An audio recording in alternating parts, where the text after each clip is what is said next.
پیروز جان یک کمک که بیاد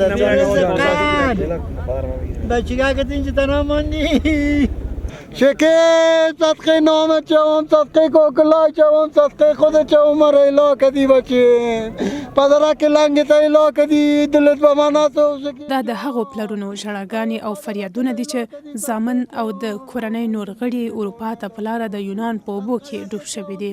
دغه کسان چې په غیر قانوني لارو یې اروپا ته د تلو نیت درلود د یونان په اوبو کې ډوب شوي دي.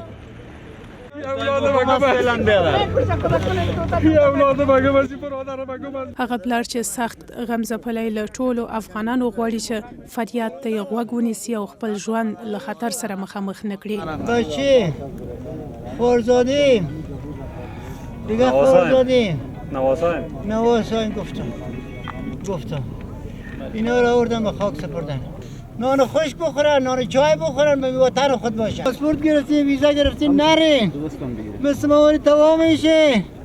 دا لومړی ځل نه دی چې افغانان د یونان په اوبو کې ډوبېږي، بلکې له دې پخوا هم د یونان له اوبو څخه د لسګونو نورو افغانانو مړي افغانستان ته انتقال شوي او لسګونه نور لا ترکه دي. حاجي محمد ایوبي د امید ایوبي پلار د انسانانو قاچاق کوونکي د بشریت دښمنان ګڼي. مرده است اونجا، شناس نمیشه، شاریدن، خراب شدن، دیگه شدن. این قاچاقبرا مردم بازی میتن یا دشمنای انسان هستند.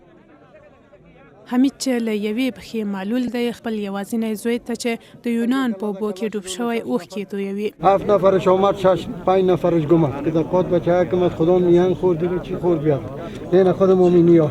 فضل الرحمن د لاوري چې په اروپا کې ژوند کوي او د خپل خپلوانو د جسدونو د پیژندلو لپاره ترکیه ته تللی و، په دې اړه وویل ما در اونجا 7 روز 8 روز تمام شارا را رسید، تمام سایلا را، تمام شفاخانه را بالید بسیار به یک مشکل تانستیم که از 7 نفر خود پیدا کنیم و 5 نفر ما که مکمل هیچ یعنی که چیرشان شناخته نمیشه. اونا در بین او 2 روز 3 روز میمانند، هیچ تو میپوندن همه که شما برادران. اونا را که مایا میخوره، بچه‌ش سر خود دیدم عکساشون را بدرز که ماهی خورده، کلش نیست، دستش نیست. په این حال کې د کابل ښار اوسیدونکي حکومت په بې کفایتۍ تورنوي او د ملي وحدت له حکومت څخه غواړي چې د خلکو وضعیت ته پام وکړي.